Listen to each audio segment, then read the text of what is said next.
You'd think after 300 years of interstellar travel, alien security checkpoints would have figured out the concept of professional courtesy. You'd be wrong, of course, because the universe has a sick sense of humor, and apparently enjoys watching humans explain why they're covered in scars that look like abstract art painted by a sadistic toddler with anger management issues. Captain Elena Vasquez stood in what could generously be called a line, though it more closely resembled a geometric nightmare designed by someone who'd clearly never heard of Euclidean space.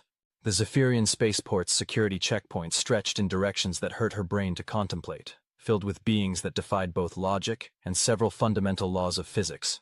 Next! The security drone's voice carried all the warmth of a tax audit conducted in a walk-in freezer. Elena shuffled forward, her military-issue duffel bag slung over one shoulder.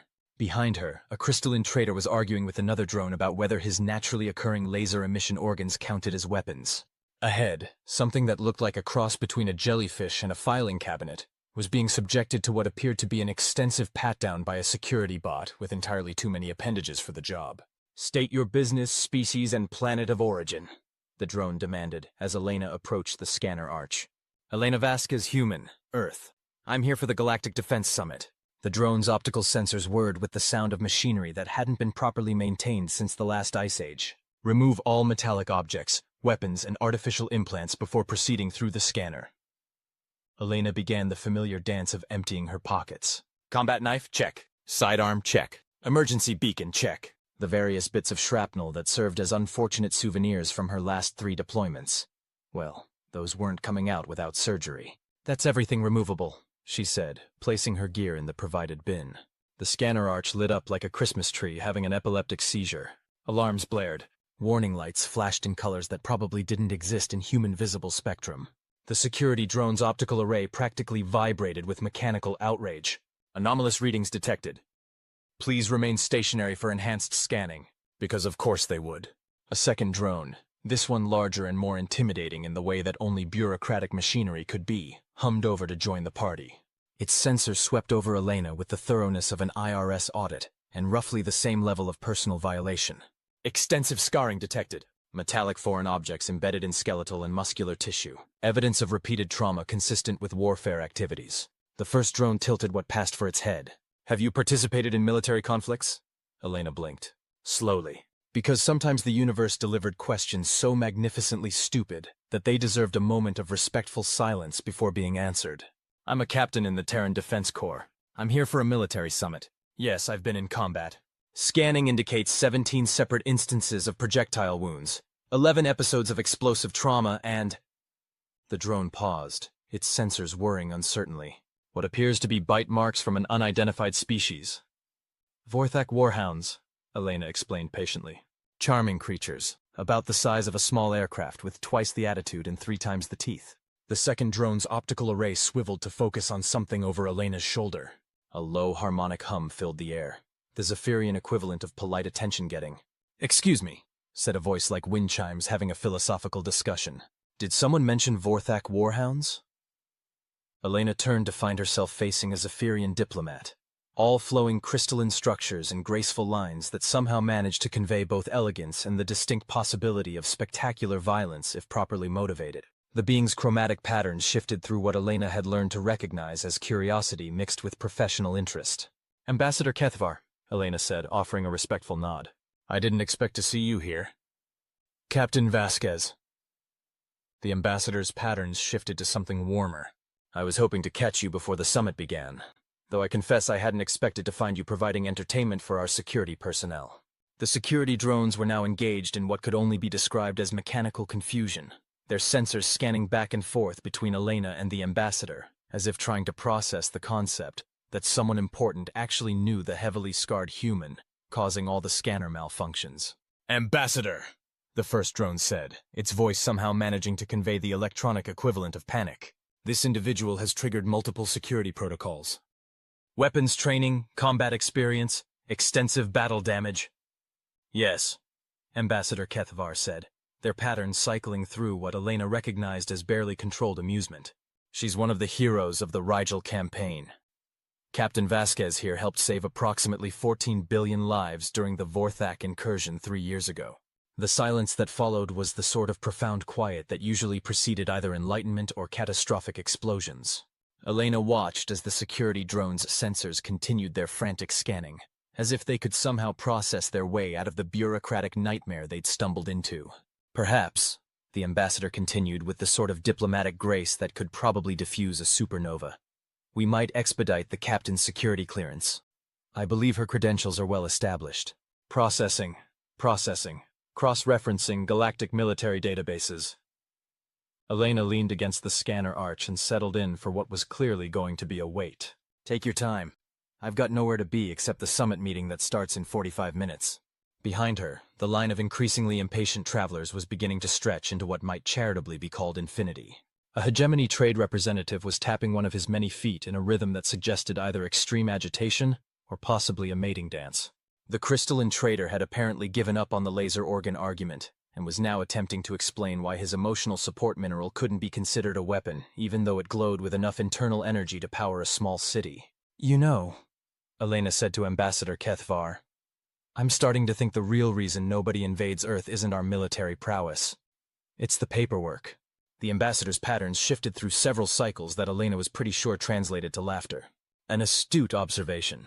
Though I believe your species' reputation for creative problem-solving under pressure might also factor into most civilizations' reluctance to engage you directly. Creative problem-solving. Is that what we're calling it now?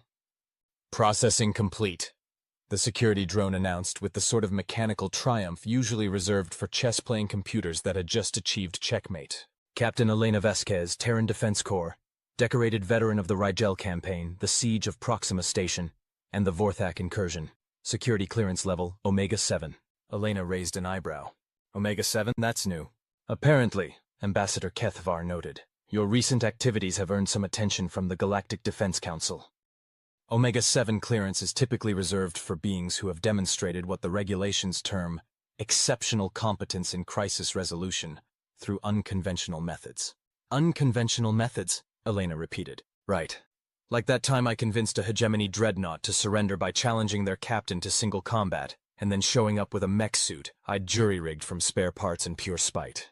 Or, the ambassador added, their patterns now definitely conveying amusement. When you ended the asteroid belt mining dispute by convincing all parties involved that the real enemy was the paperwork, and then somehow getting them to declare war on bureaucracy itself. Hey, that worked. The mining rights got sorted out in 3 days instead of 3 decades. Clearance verified. Please proceed to the diplomatic quarter. Your personal effects will be returned momentarily. The security drone extended what passed for an appendage to retrieve Elena's gear from the bin. As it handed back her sidearm, Elena could have sworn she detected something like relief in its mechanical movements. Probably her imagination. But after years of dealing with alien technology, she'd learned to trust her instincts about when machines were having emotional responses they weren't designed to handle. Captain, Ambassador Kethvar said as they began walking toward the spaceport's inner levels. I should mention that there's been a development regarding the summit agenda. Elena paused in the middle of holstering her sidearm. What kind of development? The minor scheduling adjustment kind or the imminent galactic crisis kind? The latter, I'm afraid. Of course it was. Because apparently the universe had decided that Elena's day wasn't quite complicated enough yet. The hegemony has withdrawn from the peace negotiations with the Outer Rim Confederacy, the ambassador continued. Their delegation departed this morning, citing what they term irreconcilable philosophical differences regarding the nature of territorial sovereignty. Translation? Someone insulted someone else's mother, grandmother, and possibly their ancestral spawning grounds. The exact details are complex. Elena resumed walking, her mind already shifting into the tactical mode that had kept her alive through 3 major conflicts and approximately 17 minor ones that technically never happened according to the official records. How complex are we talking? Diplomatic incidents complex or shooting war complex? The hegemony ambassador apparently compared the Confederacy's negotiating position to something that translates roughly as the mating dance of a neurologically compromised swamp beetle. In hegemony culture, this is considered a grave insult. In Confederacy culture, it's apparently a compliment of the highest order. Elena stopped walking. They started a diplomatic crisis because of a translation error? Oh no, Ambassador Kethvar said, their patterns cycling through what Elena was learning to recognize as the Zephyrian equivalent of barely contained hysteria. That was just the opening move. The situation deteriorated from there. They resumed walking through corridors that seemed designed by someone who'd read about the concept of straight lines in a book once, but had never actually seen one in person. Other delegates and their entourages moved past them in the sort of carefully choreographed dance that occurred when multiple species with different concepts of personal space, locomotion, and basic physics tried to coexist in the same architectural space. "Define deteriorated," Elena said. The Confederacy representative responded by gift-wrapping what appears to have been a live swamp beetle and presenting it to the hegemony delegation with a note suggesting they get better acquainted with their intellectual equals. Elena pinched the bridge of her nose. After 3 centuries of interstellar diplomacy, she'd have thought the various galactic civilizations would have figured out how to insult each other without accidentally starting wars. She'd have been wrong, because the universe apparently operated on the principle that any situation could always get more complicated given sufficient time and creative incompetence. Please tell me that's where it ended. The hegemony ambassador then challenged the entire Confederacy delegation to what translates as either mortal combat or a strongly worded letter-writing campaign, depending on which linguistic database you consult. And which interpretation did the Confederacy choose? Both, apparently. They accepted the Mortal Kombat challenge and then began composing what early reports suggest might be the most devastatingly passive-aggressive correspondence in galactic history. They'd reached a transport hub where various forms of conveyance that defied several fundamental laws of physics waited to carry passengers to different sections of the spaceport. Elena found herself staring at something that looked like a cross between an elevator and a fever dream designed by someone with a questionable relationship with Euclidean geometry. "So, let me get this straight," Elena said as they boarded what she hoped was a transport pod and not some sort of elaborate alien practical joke. "The Peace Summit is now a shooting war because nobody bothered to invest in decent translation software. The situation is somewhat more nuanced than that," Ambassador Kethvar replied as the transport began moving in directions that Elena's inner ear insisted were probably illegal. The hegemony and Confederacy have been looking for an excuse to settle their territorial disputes through combat for several decades. This incident merely provided them with sufficient justification to proceed. And where exactly do I fit into this cosmic-level example of poor communication skills? The ambassador's patterns shifted through several cycles that Elena couldn't quite read, but which felt distinctly like embarrassment mixed with desperate hope. "The Galactic Defense Council has requested that you serve as a neutral mediator." Elena felt that familiar sinking sensation that usually preceded her getting volunteered for assignments that sounded simple in briefings and invariably turned into exercises in creative survival once she actually arrived at the mission site. "Mediator," she repeated, "between 2 civilizations that are apparently preparing for war because of a translation error involving beetle-related insults. The Council feels that your unique approach to conflict resolution might be particularly suited to this situation." "My unique approach being what exactly?" "Your tendency to find solutions that nobody else would think of, and that technically shouldn't work but somehow do anyway." The transport arrived at what Elena assumed was their destination, primarily because it stopped moving, and the doors opened onto a corridor that looked more or less like what she'd expect from a diplomatic quarter. The walls were decorated with what appeared to be art from various galactic civilizations, though some of it might have been functional equipment. With alien technology, it was often difficult to tell the difference. "Ambassador," Elena said as they began walking toward what she hoped was the summit meeting room. "I have to ask, have you actually thought this through?" "In what sense?" "In the sense that my usual approach to this kind of problem involves a lot more explosions and significantly less talking than traditional diplomacy typically requires." "The Council is aware of your methods," the ambassador replied. "They're hoping that the threat of your intervention might encourage both sides to reconsider their positions." Elena stopped walking again. This was becoming a habit, but she'd found that the universe occasionally required strategic pauses for the processing of information that challenged one's basic assumptions about the nature of reality. "They want to use me as a threat?" "More of a deterrent, really. The idea being that both the hegemony and the Confederacy are aware of your reputation and might prefer to negotiate rather than risk having you solve their problem directly." "My reputation? Captain, you once ended a 3-way civil war by convincing all the participants that the real problem was their shared tendency toward overcomplicated battle strategies. You then organized them into a single unified force and led them in a successful campaign against a mutual enemy that turned out to be an invasive species of space locusts that nobody had noticed because they were too busy fighting each other." "That was different. The space locusts were actually the problem." You also resolved the Centauri trade war by challenging both sides to a contest to see who could design the most efficient cargo loading system, and then implementing the winning design across both their fleets, while they were distracted by arguing about the rules. Elena resumed walking, her mind working through the implications of what the ambassador was telling her. She'd always known that her unconventional approach to problem-solving had earned her a certain reputation in military and diplomatic circles. But she hadn't realized that reputation had evolved to the point where her mere presence might constitute a diplomatic weapon. And you think the hegemony and confederacy will back down just because I'm here?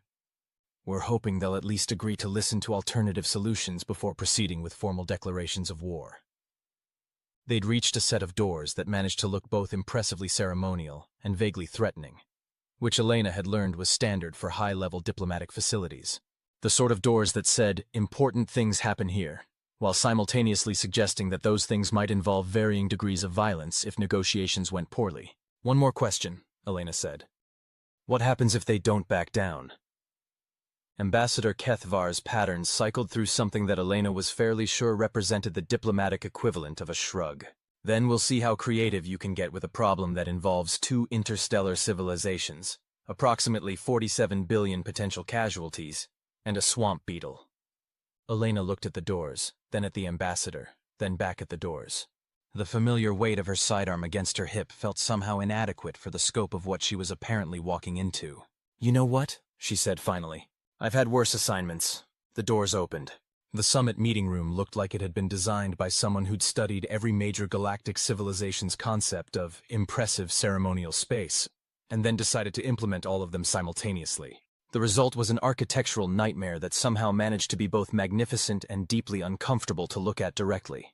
Around a table that defied several fundamental principles of furniture design, representatives from a dozen different species sat, stood, hovered, or occupied space in ways that Elena's brain simply refused to process. The tension in the room was thick enough to serve as emergency hull plating. "Ah, Captain Vasquez," called a voice from the head of the table. Elena recognized Director Halvon, a Centaurian whose species looked like someone had crossed a business suit with a geometric theorem, and then given the result a graduate degree in bureaucratic intimidation. "Please, take a seat. We were just discussing the current situation." Elena found the chair that had presumably been provided for human use, though its design suggested that whoever had built it had only a theoretical understanding of human anatomy based on secondhand descriptions from someone who'd never actually seen a human. "Before we begin," she said, settling into the chair and immediately regretting several life choices, "can someone explain to me exactly how we went from a peace summit to what sounds like preparations for interstellar war in the span of a single morning?" A ripple of what might have been nervous laughter, uncomfortable silence, or possibly digestive distress moved around the table. Elena had learned that with diplomatic gatherings involving multiple species, emotional responses often got lost in translation. "The situation," Director Halvon began carefully, "has evolved beyond our initial parameters." "Evolution implies natural progression," Elena replied. "What I'm hearing sounds more like someone deliberately threw a wrench into the works, and then set the wrench on fire." From the far end of the table, a being that looked like a cross between a giant praying mantis and a filing cabinet made a sound that Elena's translator interpreted as either intense irritation or possibly approval. The hegemony representative, if she had to guess. "Captain Vasquez," the being said, its voice carrying harmonics that seemed designed to induce either respect or mild nausea. "I am Commander Thexkalar of the 3rd Hegemony Fleet. I understand you have been called in to mediate this situation." "That's what they tell me," Elena replied. "Though I have to admit, my usual mediation technique involves significantly more ordnance than most diplomatic protocols recommend." Another ripple around the table, this one definitely nervous laughter. "Perhaps," said a voice like crystallized starlight having a philosophical discussion, "we might begin with a clearer explanation of the current parameters?" Elena turned toward the voice and found herself looking at something that defied easy description. The Confederacy representative appeared to be made of living light that had somehow decided to become solid enough to participate in meetings, but which retained enough of its energy state properties to make looking directly at it roughly equivalent to staring into a very polite supernova. "Representative Lumthara," Director Halvin said with the sort of careful courtesy that suggested they were all walking on diplomatic eggshells while juggling live grenades. "Perhaps you could clarify the Confederacy's position?" The being's radiance shifted through several spectrums that Elena was fairly sure weren't visible to human eyes, but which her translator somehow interpreted as thoughtful consideration. Our position, Representative Lumthara said, is that Commander Thex Kalar's characterization of our territorial claims as the fevered imaginings of intellectually compromised invertebrates was both inaccurate and unnecessarily personal. I merely observed, Commander Thex Kalar replied, their mandibles clicking in what Elena recognized as the hegemony equivalent of dismissive irritation. That your species' approach to spatial navigation suggests a fundamental misunderstanding of three-dimensional geometry. And we merely responded. Representative Lumthara's radiance flickered through what might have been amusement, or possibly the energy being equivalent of rolling one's eyes, by demonstrating the practical applications of 11-dimensional strategic thinking. Elena looked back and forth between the two representatives, her mind working through the implications of what she was hearing.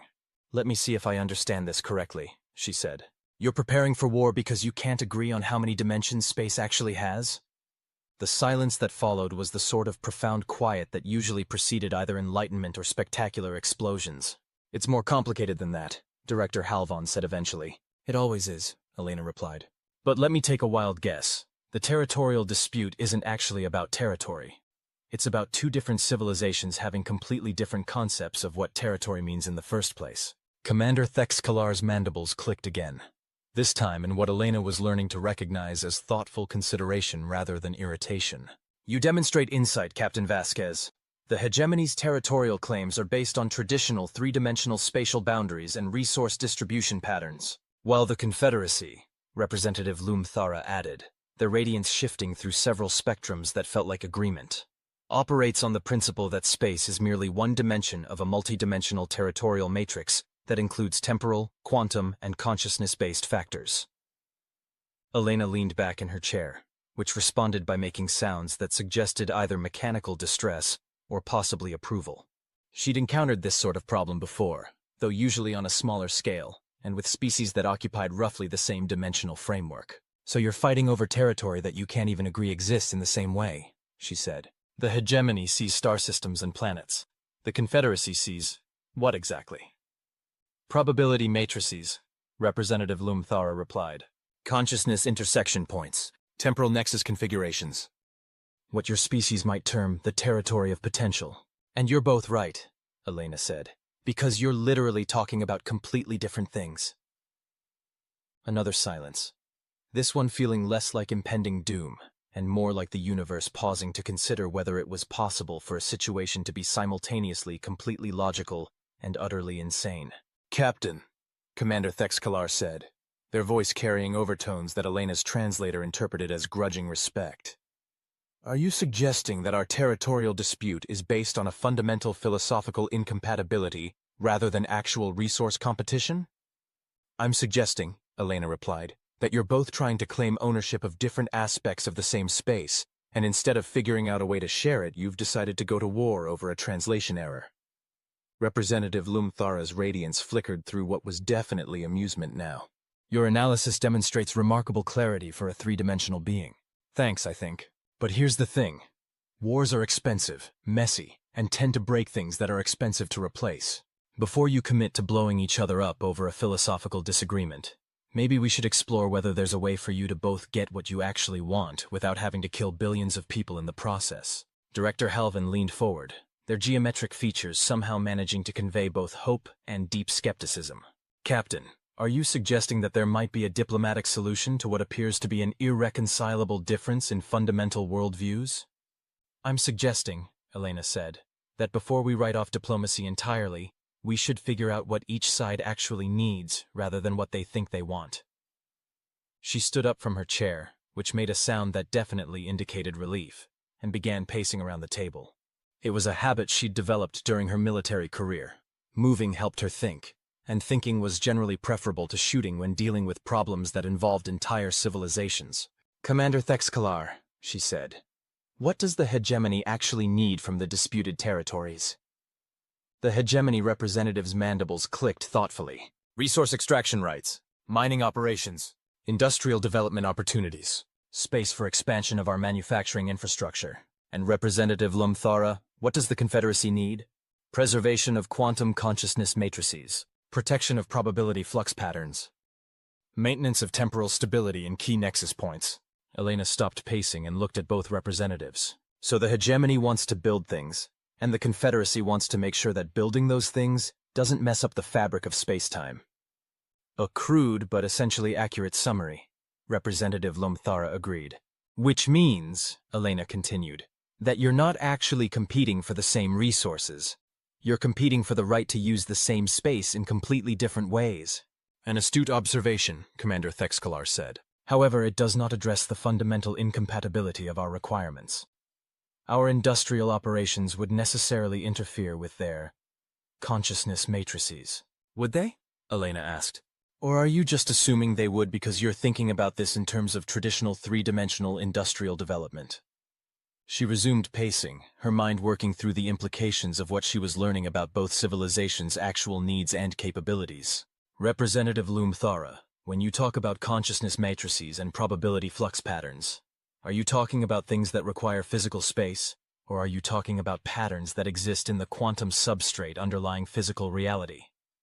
The latter, primarily, though there are intersection points where quantum patterns manifest in physical space. And Commander Thexkalar, when you talk about industrial development, are we necessarily talking about traditional matter-based manufacturing? Or is the hegemony capable of more sophisticated approaches? The hegemony representative's mandibles clicked in what Elena was learning to recognize as the alien equivalent of interest, mixed with slight offense at the implication that their technology might be limited to crude material manipulation. The hegemony has access to quantum manufacturing techniques, dimensional folding technologies, and consciousness interface industrial systems, Commander Thexkalar replied. However, our current expansion plans were based on traditional approaches because they are more cost-effective and reliable. Elena stopped pacing and looked around the table at the assembled representatives. So what I'm hearing is that you have two civilizations, both of which possess sophisticated multi-dimensional technologies, who are preparing to go to war because they've been planning their territorial development using the most primitive approaches available to them. The silence that followed was the sort of profound quiet that usually accompanied the moment when everyone in a room simultaneously realized they'd been overthinking a problem to a truly spectacular degree.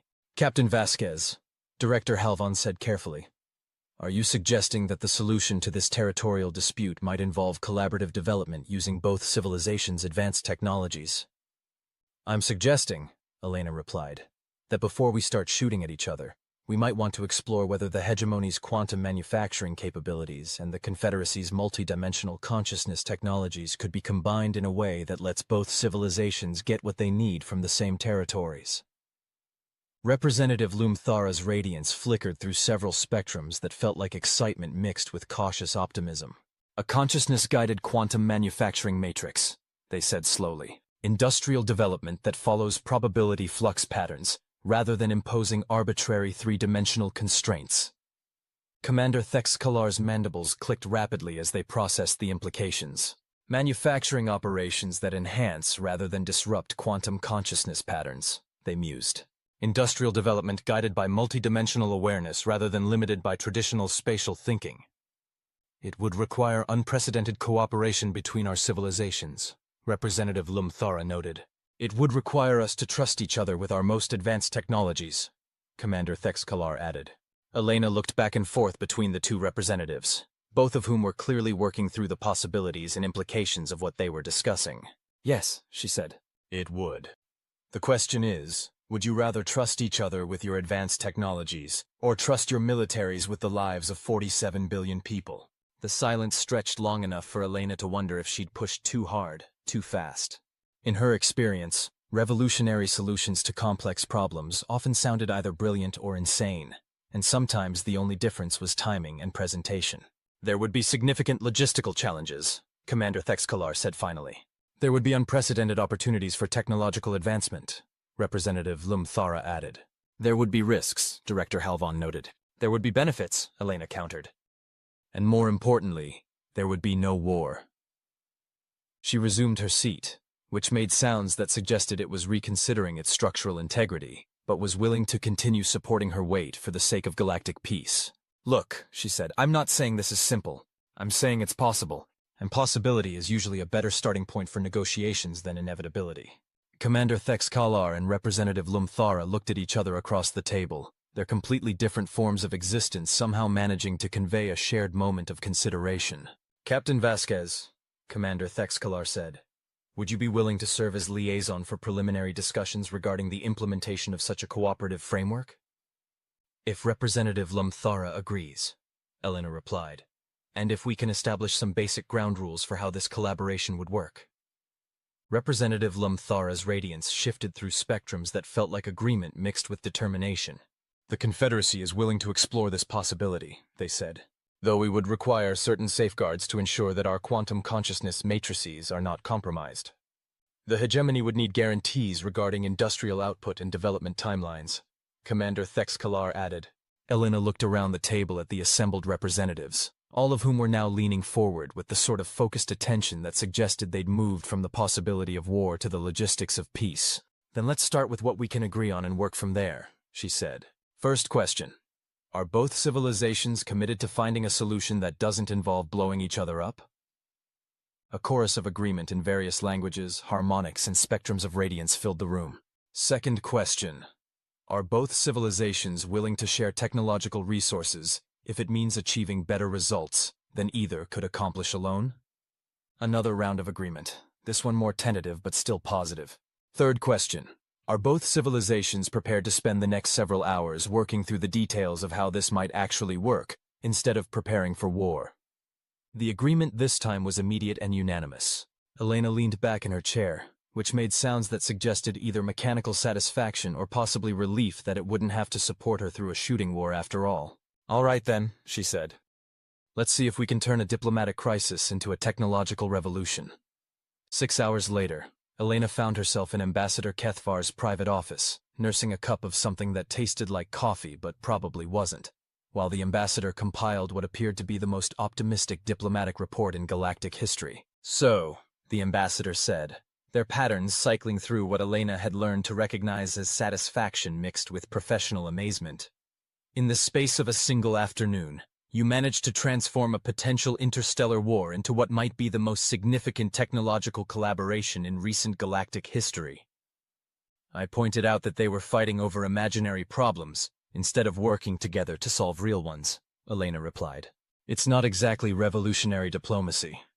You convinced two civilizations with fundamentally incompatible worldviews to combine their most advanced technologies in service of a shared goal," the ambassador countered. "If that's not revolutionary diplomacy, I'm not sure what would qualify." Elena took another sip of her not coffee and looked out the office's viewport at the starfield beyond. Somewhere out there, Hegemony and Confederacy technical teams were probably already beginning the preliminary discussions that would eventually lead to quantum consciousness-guided manufacturing matrices and multidimensional industrial development strategies. "You know what the funny thing is?" she said. "This whole crisis could have been avoided if someone had just asked the right questions in the first place. Such as? Such as, what do you actually need instead of what do you think you want? Such as, how can we work together instead of, why can't you understand our position? Such as, what would success look like for everyone instead of, how do we win?" Ambassador Kethvar's patterns shifted through something that felt like philosophical contemplation. "Simple questions with complex implications," they mused. "Most problems are like that in my experience. The hard part isn't finding the right solution. The hard part is asking the right questions." Elena finished her not coffee and stood up to leave. The summit would continue for several more days, but the crisis part was over. Now came the hard work of turning good intentions and revolutionary ideas into practical reality, which was someone else's job. Her job had been to prevent a war, and wars had been successfully prevented. "Captain," the ambassador said as she reached the door, "I have to ask, how did you know that approach would work?" Elena paused, her hand on the door control. "I didn't," she said, "but I knew that shooting each other wouldn't solve the actual problem, and I figured anything else was worth trying." "And if it hadn't worked?" Elena looked back at the ambassador, whose patterns were cycling through what she was learning to recognize as curiosity, mixed with the sort of professional respect that came from watching someone successfully navigate an impossible situation. "Then I'd have tried something else," she said. "That's what you do when the universe hands you problems that don't have obvious solutions. You keep trying different approaches until something works." She opened the door and stepped into the corridor beyond, leaving Ambassador Kethvar to their diplomatic reports and their philosophical contemplations about the nature of successful problem-solving. The spaceport's corridors were quieter now, with most of the summit delegates settled into their quarters or engaged in the sort of detailed technical discussions that followed successful diplomatic breakthroughs. Elena made her way back toward the public areas, where she could catch transport back to her ship and begin the journey home. She was halfway to the transport hub when she encountered a familiar sight. The same security checkpoint where her day had begun, complete with the same scanner arch that had caused so much mechanical distress earlier. The security drones were processing a new batch of travelers, their sensors dutifully scanning for weapons, contraband, and anything else that might threaten spaceport security. As she approached, one of the drones swiveled its optical array toward her. Elena recognized it as the same unit that had been so thoroughly confused by her extensive collection of combat scars. "Captain Vasquez," the drone announced, its voice carrying what sounded like relief mixed with professional courtesy. "Your security clearance has been updated to reflect your recent diplomatic achievements. Expedited processing is now available." "Thanks," Elena said, walking through the scanner arch without breaking stride. The arch lit up like a Christmas tree again. Alarms blared, and warning lights flashed in colors that probably violated several laws of physics. But this time, instead of confusion and delays, the security system simply logged her passage and moved on to the next traveler. Progress, she supposed. At the transport terminal, Elena found herself sharing a waiting area with a diverse collection of beings who were presumably also heading home after the summit. A group of Centaurian trade representatives were engaged in animated discussion about the implications of quantum consciousness-guided manufacturing for interstellar commerce. Nearby, a delegation of crystalline mathematicians was working through probability calculations that seemed to involve equations written in colors that shouldn't exist. "Captain Vasquez?" Elena turned to find herself facing a young human woman in the uniform of the Terran diplomatic corps. The woman's insignia marked her as a junior attaché, probably fresh out of the academy and still trying to figure out how the galaxy actually worked versus how they'd taught her it was supposed to work. "Lieutenant Reynolds," Elena said, reading the name tag. "What can I do for you?" "I was wondering if I could ask you a question, ma'am, about what happened today." Elena gestured to an empty section of the waiting area, and they settled into chairs that had apparently been designed by someone with a more optimistic view of human anatomy than the ones in the summit meeting room. "Shoot," Elena said. "How did you know that approach would work? The collaboration solution, I mean. In my diplomatic training, we learned about mediation techniques and conflict resolution strategies. But what you did today? That wasn't in any of the textbooks." Elena leaned back in her chair, which made encouraging sounds that suggested it might actually be designed for human use. "Lieutenant, what did they teach you about the fundamental principles of diplomacy? Communication, compromise, finding common ground, establishing mutual benefit." Reynolds rattled off the list with the precision of someone who'd memorized it for an exam. "All good principles," Elena agreed.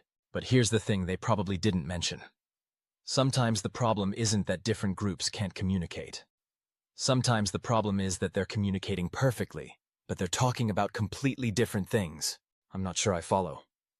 "The hegemony and the Confederacy weren't failing to communicate their positions. They were communicating them just fine.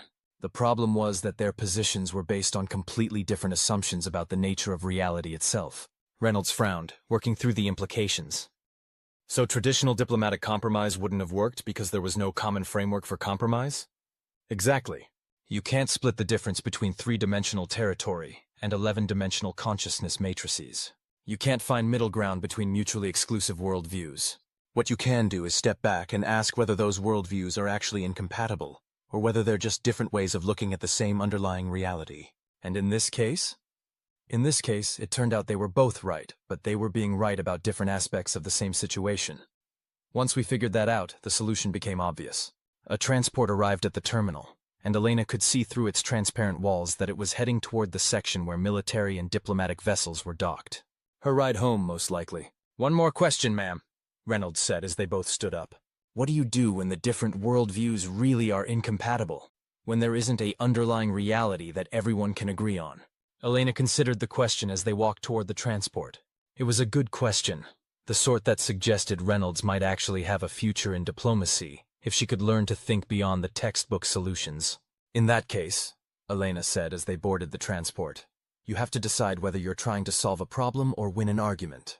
If you're trying to solve a problem, you focus on outcomes rather than principles. If you're trying to win an argument, you focus on being right rather than being effective. And which approach do you prefer? Elena looked out the transport's viewport as they began moving through the spaceport's inner levels, past corridors filled with beings from dozens of different species, all of whom somehow managed to coexist despite having completely different concepts of everything from basic physics to fundamental morality. I prefer the one that doesn't result in people getting shot, she said. Everything else is negotiable. The transport arrived at the military docking bay, where Elena's ship waited alongside vessels from a dozen other civilizations. Her ship looked small and practical compared to some of the more elaborate designs, but it had gotten her through 3 major conflicts and approximately 17 minor ones that officially never happened. It would get her home. Lieutenant Reynolds, Elena said as they prepared to part ways. One last piece of advice. The textbooks will teach you techniques and strategies and principles, and all of that is useful. But the most important skill in diplomacy isn't something you can learn from a book. What is it? The ability to recognize when the real problem isn't the one everyone thinks they're trying to solve. Elena made her way across the docking bay toward her ship, leaving Lieutenant Reynolds to contemplate the complexities of galactic diplomacy and the apparent simplicity of effective problem-solving. Her ship's boarding ramp lowered as she approached, and she could see her pilot waiting in the cockpit, probably eager to get underway. Home was 3 days away at standard velocity, or about 18 hours if they pushed the hyperdrive. Given that she'd successfully prevented an interstellar war before lunch, Elena figured she'd earned the right to take the scenic route. As she climbed the boarding ramp, Elena's communicator chimed with an incoming message. She glanced at the display and saw it was from Admiral Chen back at Terran Defense Command. Captain Vasquez, the message read. Preliminary reports suggest your diplomatic intervention was successful. Well done. However, we've received intelligence indicating a potential situation developing in the outer spiral that might require your particular expertise. Please report for briefing upon your return. Also, the Galactic Defense Council has submitted a formal request for you to serve as a permanent diplomatic troubleshooter. We'll discuss this when you get back. Elena stared at the message for a long moment, then deleted it and made her way to her quarters. Whatever crisis was brewing in the outer spiral could wait 3 days. Whatever the Galactic Defense Council wanted could wait 3 days. The universe's apparent tendency to generate impossible problems that somehow required her specific brand of creative problem-solving could wait 3 days. Right now she was going home. The ship lifted off from the spaceport with the smooth efficiency of technology that had been refined over centuries of interstellar travel.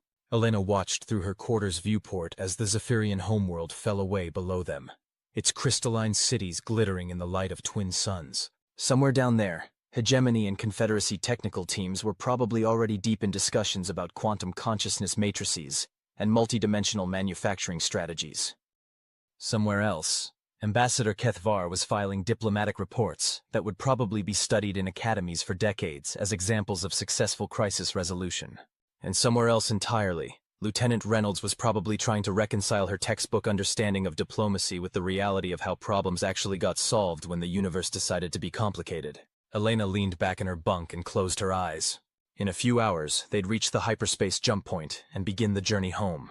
In a few days, she'd be back at headquarters, dealing with whatever new crisis had developed in her absence.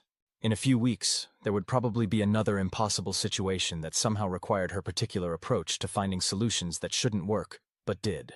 The universe, she'd learned, had an inexhaustible supply of problems that seemed impossible until someone figured out the right questions to ask.